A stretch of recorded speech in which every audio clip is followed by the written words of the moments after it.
आगे हेडिंग मारिएगा 42वां संविधान संशोधन 1976। देखिए ध्यान दीजिएगा, सुनिएगा आप यहां पे, ठीक है।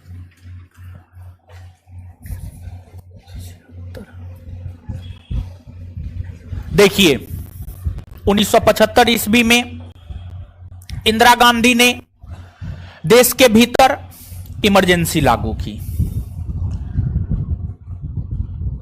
इमरजेंसी के दौरान भारत के लोगों का क्या कर्तव्य हो, इसका निर्धारण करने को लेकर सरदार स्वर्ण सिंह की अध्यक्षता में एक 12 सदस्यीय कमेटी का गठन किया गया। सरदार स्वर्ण सिंह की अध्यक्षता में एक 12 सदस्यीय कमेटी का गठन किया गया, जिसे स्वर्ण सिंह समिति कहा गया। स्वर्ण सिंह समिति ने सैकड़ों की संख्या में सिफारिश की।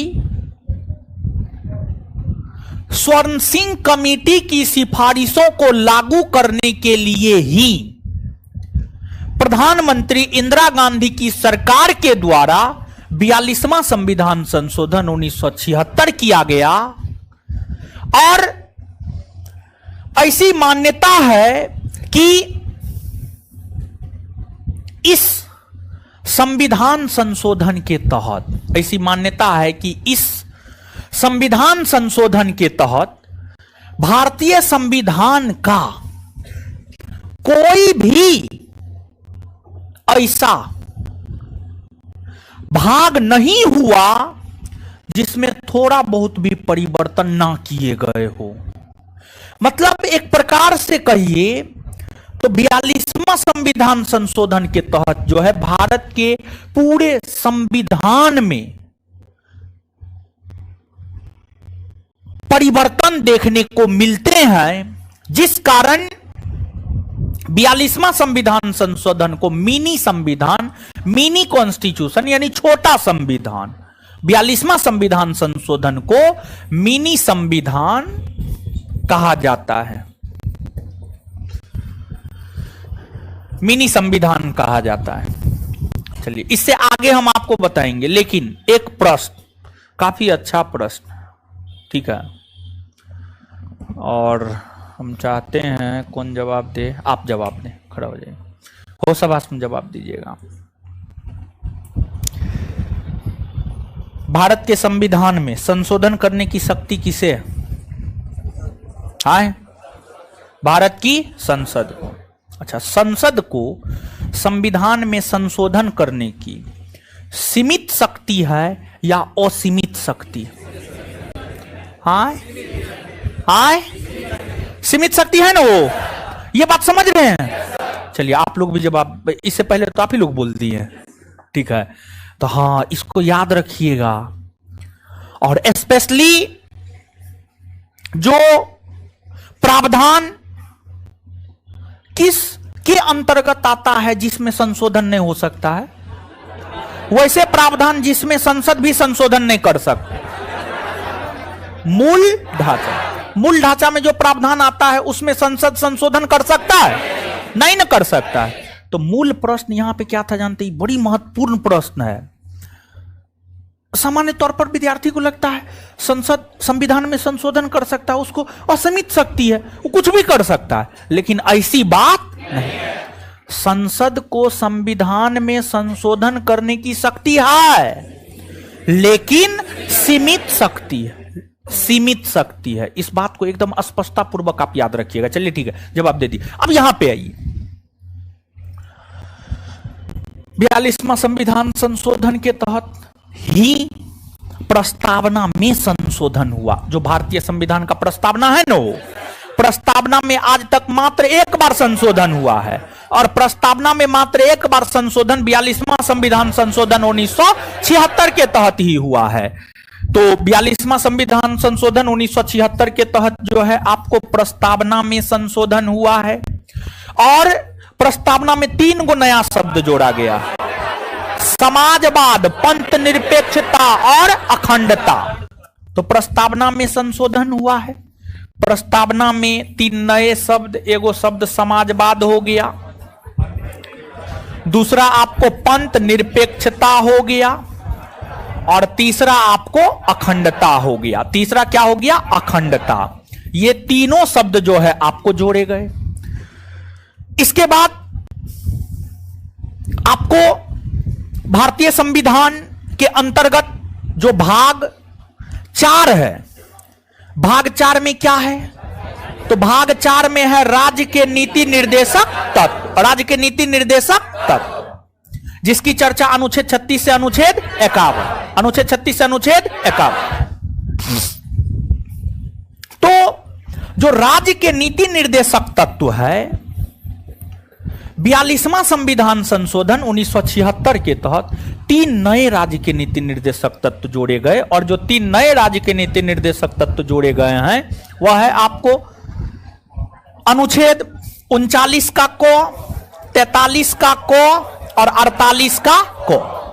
ये सभी अनुच्छेद राज्य के नीति निर्देशक तत्व के अंतर्गत 42वां संविधान संशोधन 1976 के तहत ही जोड़े गए। इसके बाद 42वां संविधान संशोधन के तहत भारतीय संविधान में एक नया भाग और एक नया अनुच्छेद, एक नया भाग, भाग 4 का को, और एक नया अनुच्छेद, अनुच्छेद 51 का को जोड़ा गया, और इसमें मौलिक कर्तव्य को शामिल किया गया। इसमें मौलिक कर्तव्य को शामिल किया गया, मौलिक कर्तव्य को शामिल किया गया।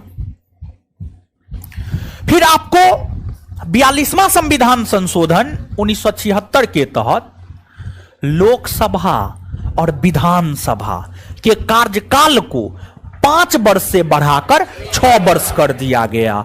तो लोकसभा और विधानसभा के कार्यकाल को जो है, लोकसभा और विधानसभा के कार्यकाल को 5 वर्ष से बढ़ाकर 6 वर्ष कर दिया गया। 5 वर्ष से बढ़ाकर 6 वर्ष कर दिया गया। फिर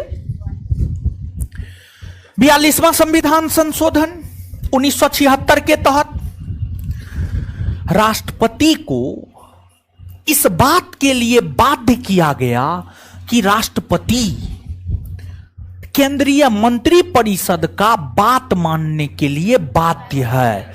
केंद्रीय मंत्रिपरिषद की बात को राष्ट्रपति को मानना होगा। समझ गए? तो 42वां संविधान संशोधन 1976 के तहत जो है राष्ट्रपति को कैबिनेट या केंद्रीय मंत्रिपरिषद, कैबिनेट की सलाह को मानने को लेकर बाध्य कर दिया गया। कैबिनेट की सलाह को मानने को लेकर बाध्य कर दिया गया। और भी कई सारे प्रावधान 42वां संविधान संशोधन 1976 में किए गए थे, जैसे कि 42वां संविधान संशोधन 1976 के तहत ही राजसूची के 5 विषय को राजसूची से हटाकर समवर्ती सूची में शामिल किया गया। 42वां संविधान संशोधन 1976 के तहत ही राजसूची के 5 विषय को राजसूची से हटाकर समवर्ती सूची में शामिल किया गया। जो राजसूची के 5 विषय को हटाकर समवर्ती सूची में शामिल किया गया है: शिक्षा,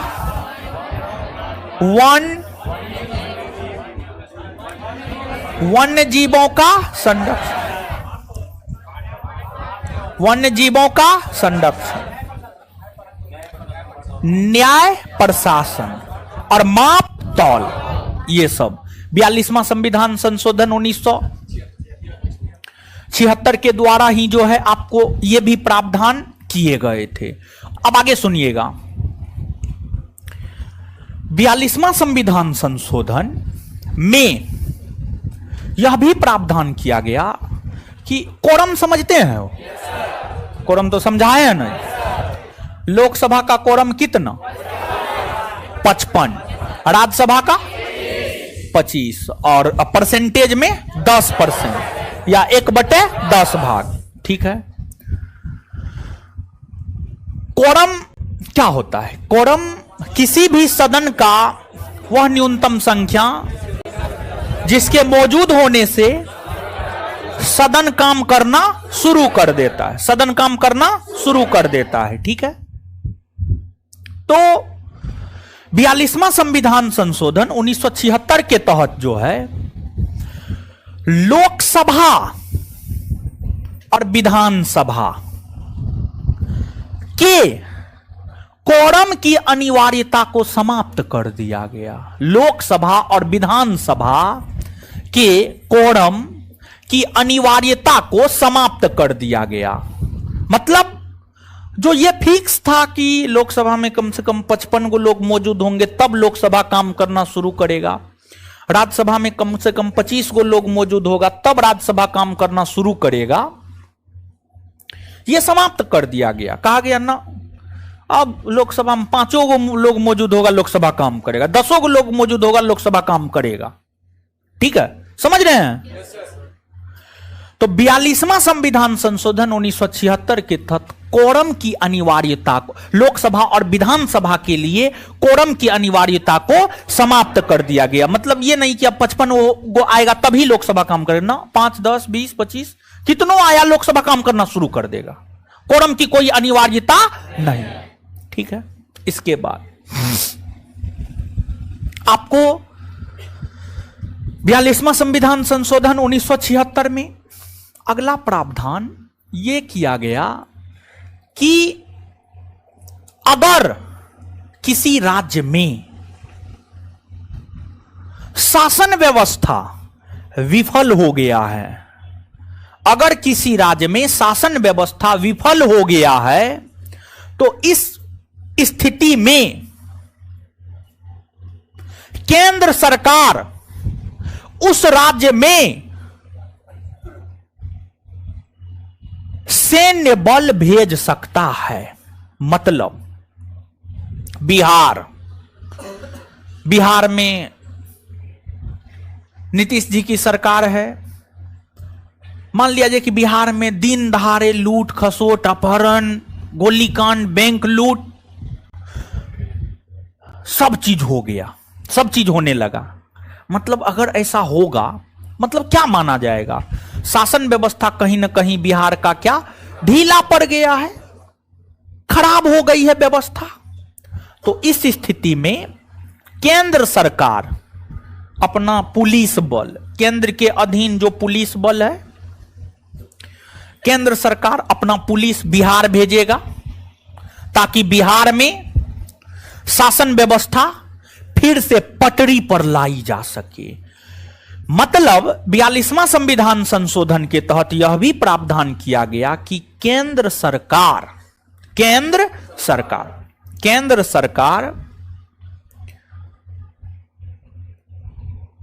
किसी राज्य में राज्य की शासन व्यवस्था की विफलता पर अपना सैन्य बल भेजकर उस राज्य की शासन व्यवस्था को फिर से पटरी पर लाने का प्रयास करवा सकते हैं, ठीक है।